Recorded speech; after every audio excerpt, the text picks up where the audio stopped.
The history of the Church of St. Peter in Valle dates back to the earlier times, when Christianity spread also in the pagan town called Farnham Fortunae and transformed slowly the town's framework.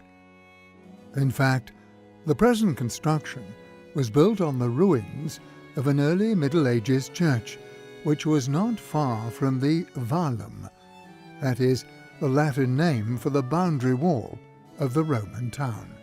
Probably this is why the church was called in Valle. The church was destroyed and rebuilt many times over the centuries, but it always remained upon the same ancient site and was always known as the Church of Saints Peter and Paul in Valle. It was built in 1610. And here we are with this little masterpiece in the Marche Baroque style, designed by the Roman architect Giambattista Cavagna, who also worked in the sanctuary of the Holy House of Loreto. Before crossing the main entrance, you've certainly noticed the bare facade in the form of a hut with its facing bricks. Sure, and while entering I was surprised by a spectacular display of gold, stuccos and polychrome marbles that I did not expect to see. Cavagna had originally designed a richer and more elegant facade, entirely faced with stones, but his design was not respected, probably because the architect died a few years after the beginning of the works, which were then followed by others. The layout of the internal spaces resembles that of the Church of St. Mary in Vallicella in Rome, the seat of the Congregation of the Oratory, the society founded by St. Philip Neri at the end of the 16th century, which inspired the development of many congregations in Italy. One of the first congregations was that of Fano, founded in 1598 by the noble Girolamo Gabrielli. He was the major financial sponsor of the works of St. Peter in Valle, the new seat of Fano's Oratorians. As the mother church of St. Mary in Vallicelli in Rome, St. Peter in Valle features a Latin cross plan with a high dome at the intersection of the two limbs. Yes, there's a single wide hall with a barrel vault and with open side chapels. It was meant to help the worshippers in their religious meditation. And the division in naves and aisles is lacking. If you look around, you may notice that the altars are almost all devoid of ornaments. But once it was not like this. It was not like this when in 1795 the art historian Luigi Lanzi defined the church as a gallery of rare paintings. In those days, each chapel had one or more paintings commissioned by Fano's most prominent families to prestigious artists of the Italian 17th century. Today it's possible to admire the altars in their bygone splendor, at least virtually. Our tour's first stop is at the main chapel. Paid by the Marcolini family, the main chapel hosts the Delivery of the Keys to St. Peter, a 19th century copy by Carlo Maggini, a painter from Fano. And the original painting? You may view it on your tablet. It was painted by Guido Reni in 1626. It's still perfectly kept, but at the Louvre Museum in Paris. In fact, it was stolen by the Napoleonic agents in 1797. By comparing this copy with the original, the high quality of the original painting stands out, with the cold, first daylight that floods the scenery and enhances the range of colours, the different rosy cheeks, and the depth of red, ochre, and blue colours. Indeed, Guido Reni was a leading painter of the 17th century Bolognese school, much requested in Fano, besides the fact that he had also worked in the church of Vallicella in Rome. In other words, he had all the right qualifications for being chosen by Girolamo Gabrielli, who was in charge of the selection of the artists. The homogeneous illumination, combined with the neat scenery of the painting, reflect the classicist style of the painter from Bologna, who contrasted sharply with the dramatic themes painted in those same years by Caravaggio in Rome. The subject is focused on the words said by Jesus to St. Peter, words that grant the saint the primacy of Pope. Words that are also written in the Gospel of Matthew. I will give to thee the keys of the kingdom of heaven. Moreover, the side paintings, which represented two miracles of the Apostle, were also dedicated to St. Peter. On the left, there was the Resurrection of Dorcas by Matteo Loves, a pupil of Guercino.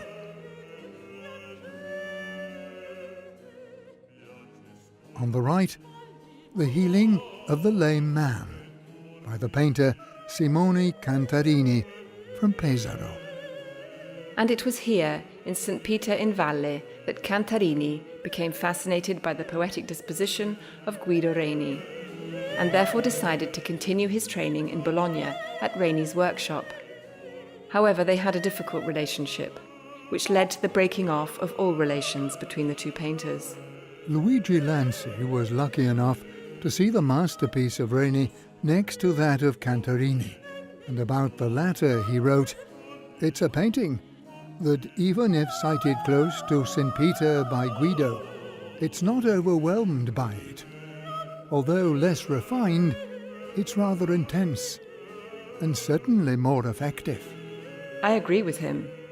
You may discern in this painting a restless humanity, more real, reminiscent of the works of Caravaggio, and probably also influenced by studying the painter Giovan Francesco Guerrieri. We will soon talk about this painter too. Now, let's go to the first chapel on the left side of the main entrance. Under the patronage of Girolamo Gabrielli, Guido Reni's Annunciation was housed here in the centre. Look at the painting on your tablet.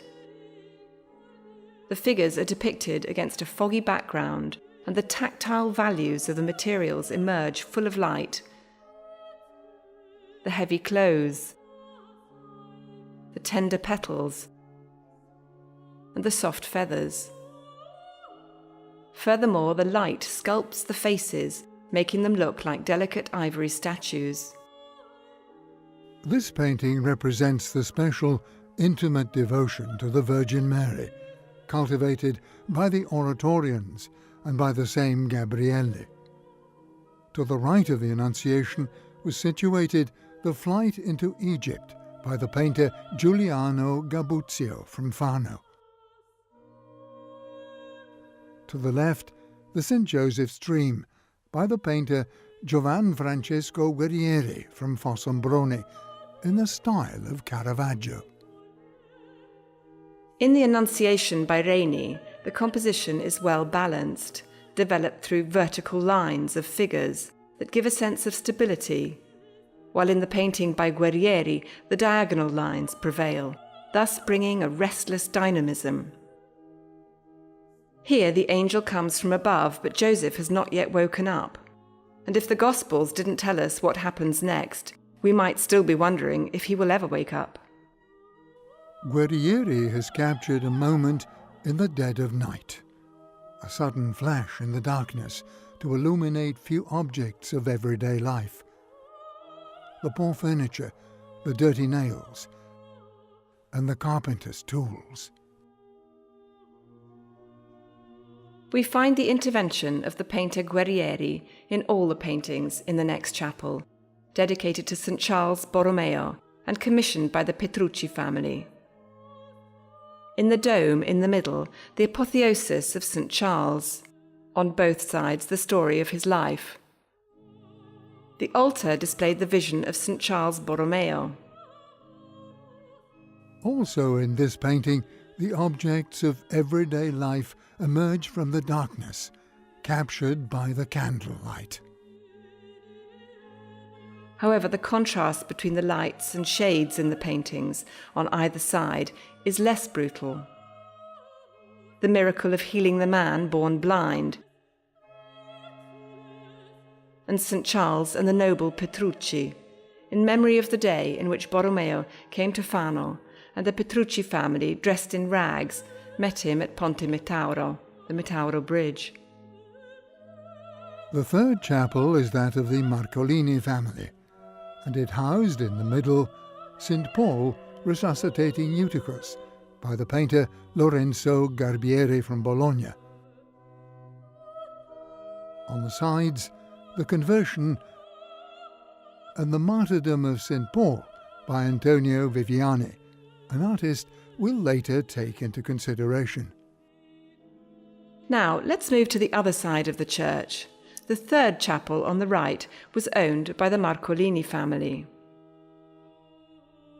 The dramatic wooden crucifix is the work of Pietro Liberi, an artist from the Veneto region. The Deposition and the Ascension, which were situated on the sides, are works by Alessandro Vitali, a pupil of Federico Barocci. The second chapel is that of the Allevolini family, and it's dedicated to St. John the Baptist. In the dome, you may see 3 frescoes showing the saints preaching, by the Mannerist painter Gian Giacomo Pandolfi from Pesaro, who is also the author of the canvases on the sides. The crowded Nativity of John the Baptist,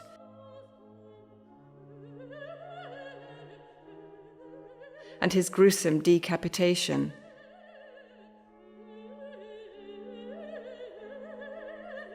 The centre was dominated by St. John in the Desert by Guercino from the Emilia region, portrayed in 1661. Simply wonderful.